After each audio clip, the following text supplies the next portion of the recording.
पौराणिक कहानियों में हमेशा श्री नारद मुनि का उल्लेख हमें पढ़ने व सुनने को मिलता है। माना जाता है कि वो बड़े ही तपस्वी और ज्ञानी ऋषि थे, जिनके ज्ञान और तप से माता पार्वती भी प्रभावित थी।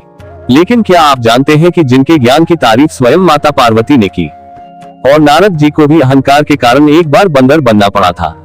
आइए आज के वीडियो में आपको बताते हैं कि आखिर ऐसा क्या हुआ था जब नारद जी को बंदर बनना पड़ा था।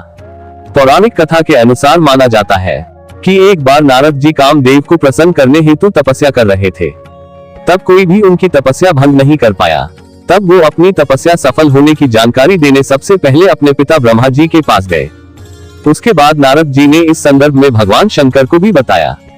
नारद जी की बात सुनकर भगवान शंकर को लगा कि उन्हें अपनी तपस्या पर घमंड हो गया है।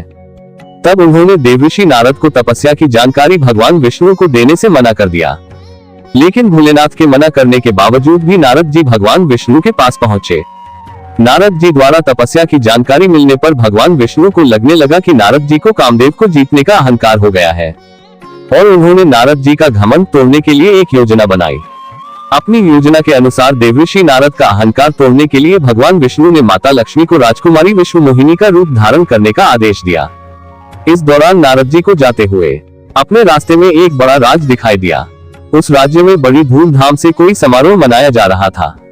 पता करने पर ज्ञात हुआ कि वहां के राजा शील निधि ने अपनी पुत्री विश्वमोहिनी का स्वयंवर रचाया था, जिसके लिए ही समारोह रखा गया था। स्वयंवर की जानकारी मिलने पर नारद जी भी वहां पहुंचे, जहां उनका भाव आदर सत्कार हुआ।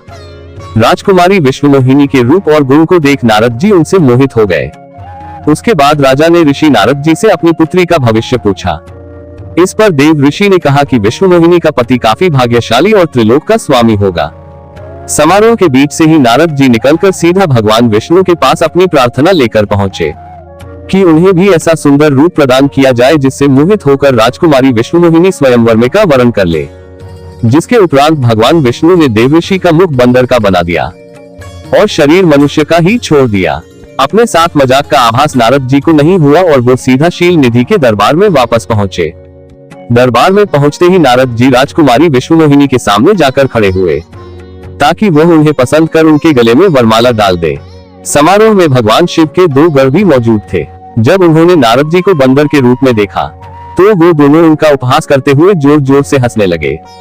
सागर तल से भगवान विष्णु सारा दृश्य स्वयं देख रहे थे।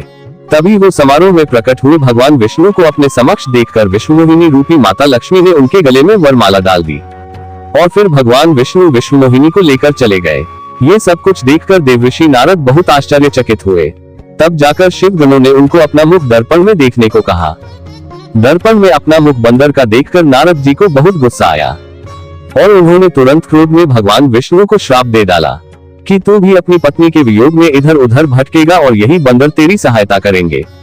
इसके बाद भगवान विष्णु ने नारद जी से अपनी माया हटा ली और माया जाल के हटते ही नारद जी महाप्रभु चैतन्य हो गए और उन्हें अपने द्वारा दिए गए श्राप पर बहुत शर्मिंदगी हुई। इसके बाद भगवान विष्णु ने नारद जी से इस मजाक की माफी मांगते हुए उनका श्राप सत्य होने का उन्हें वचन दिया।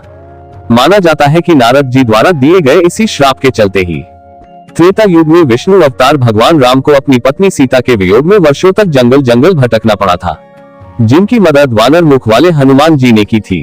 तो कुछ इस तरह नारद जी को बंदर बनना पड़ा था। आशा है आपको ये जानकारी पसंद आई होगी। मिलते हैं अगली धार्मिक जानकारी के साथ। तब तक के लिए ओम नमः शिवाय। राधे राधे।